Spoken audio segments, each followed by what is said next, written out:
Hi ನಮಸ್ತೆ ಪ್ರಿಯ ವೀಕ್ಷಕರಿಗೆ. ನಾನು ಚಳ್ಳಕೆರೆಯಿಂದ ಈಗ 8 ಕಿಲೋಮೀಟ್ರ್ ದೂರದಲ್ಲಿ ನಿಮಗೆ ಒಂದು ಒಳ್ಳೆ ಅಡಿಕೆ ತೋಟನ ತೋರಿಸ್ತಾ ಇದ್ದೀನಿ. ಅಡಿಕೆ ತೋಟ ನಿಮಗೆ ಕಂಪ್ಲೀಟ್ ತಂತಿ ಬೇಲಿ ಆಗಿದೆ, ವಿತ್ ಗೇಟ್ ಇದೆ, TC ಇದೆ, 2 ಬೋರ್ ಇದ್ದಾವೆ, ಪ್ಲಸ್ಸು ರೋಡ್ ಅಟ್ಯಾಚ್ ಇದೆ. ರೋಡು ನಾನು ಇದನ್ನು ವೀಡಿಯೋದಲ್ಲಿ ನಿಮಗೆ ಕೊನೆಗೆ ತೋರಿಸ್ತೀನಿ. ಇಲ್ಲಿ ನೋಡಿ ಅಪ್ರೋಚು ಅಲ್ಲೇವರೆಗಿದೆ. ಸುಮಾರು ಇದರಲ್ಲಿ 2 ಎಕರೆಯಲ್ಲಿ ನಿಮಗೆ 1200 ಅಡಿಕೆ ಗಿಡ ಇದ್ದಾವೆ.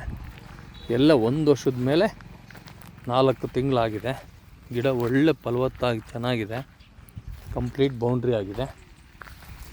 ಈ ತೋಟ ಇದು ಸೇಲ್ಗಿದೆ, ವ್ಯಾಪಾರಕ್ಕಿದೆ. ಈ ತೋಟದ ಒಂದು ಮಾಲೀಕರು ಒಂದು ಆರೋಗ್ಯದ ಸಮಸ್ಯೆಯಲ್ಲಿ ಇರೋ ಕಾರಣ ಇದನ್ನು ವ್ಯಾಪಾರಕ್ಕಿಟ್ಟಿದ್ದಾರೆ. ತುಂಬ ಒಳ್ಳೆ ಇದು ಸಾಯಿಲು, ರೆಡ್ ಸಾಯಿಲು, ಕೆಂಪು ಮಣ್ಣು, ಅಚ್ಚುಕಟ್ಟಾಗಿದೆ.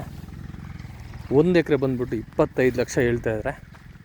ಅಲ್ಪ ಸ್ವಲ್ಪ ನೆಗೆಷಬಲ್ ಆಗುತ್ತೆ. ತುಂಬ ಚೆನ್ನಾಗಿದೆ. ಸಿಟಿಯಿಂದ 8 ಕಿಲೋಮೀಟ್ರ್ ಆಗುತ್ತೆ. ಈ ಜಮೀನಿನ ಪಕ್ಕದಲ್ಲಿ ನಮಗೆ 400 ಅಡಿ ದಾರಿ ಇದೆ. ಈ ಜಮೀನಿನ ಪಕ್ಕದಲ್ಲಿ 30 ಅಡಿ ದಾರಿ ಬರುತ್ತೆ. ಭಾಳ ಅನುಕೂಲವಾದಂಥ ಪ್ರದೇಶ. ಕೆಂಪು ಮಣ್ಣು ನೋಡಿ, ಇಲ್ಲಿ ತಾಕತ್ತಾಗಿರೋದ್ರಿಂದ ನಿಮಗೆ ಗಿಡದ ಬುಡ ಯಾವ ಥರ ಇದೆ, ತುಂಬ ಚೆನ್ನಾಗಿದೆ. Red soil. ಇಂಥ ಭೂಮಿನ ನೀವು ಪರ್ಚೇಸ್ ಮಾಡಿದ್ರೆ ಮತ್ತು 2 ಬೋರು ನಿಮಗೆ ಸಫಿಷಿಯೆಂಟ್ ವಾಟ್ರ್ ಇದೆ. ಇದರಲ್ಲಿ 2ರಲ್ಲೂ 2.5 ಇಂಚ್ ನೀರು ಬರುತ್ತೆ. ಹಾಗಾಗಿ ಗಿಡ ಒಳ್ಳೆ ಫಲವತ್ತಾದಂಥ ಗಿಡ ಇದು. ಇಂಥ ಒಂದು ಗಿಡಕ್ಕೆ ನೀವು ಬಂಡವಾಳ ಹಾಕಿ ತುಂಬ ಚೆನ್ನಾಗಿರುತ್ತೆ ಅಂಥೇಳಿ ನಾನು ಹೇಳೋದಕ್ಕೆ ಬಯಸ್ತೀನಿ. ನೋಡಿ, ಇದು ತೋಟ ಹೇಗಿದೆ ವೀಕ್ಷಕರಿಗೆಲ್ಲ ತೋರಿಸಿ ನಾನು ಮಣ್ಣಿನ ಗುಣಮಟ್ಟನೂ ಹೇಳಿದ್ದೀನಿ. ಕೆಂಪು ಭೂಮಿ, 1 ಎಕರೆ ಬಂದು 25 ಲಕ್ಷ ಹೇಳ್ತಾರೆ, ನೆಗೆಷಬಲ್ ಆಗುತ್ತೆ. ಓಕೆ, ಜೈ ಹಿಂದ್, ಜೈ ಭಾರತ್. ಚಿತ್ರದುರ್ಗ ಡಿಸ್ಟಿಕ್ಕು, ಚಳ್ಳಕೆರೆ ತಾಲೂಕು.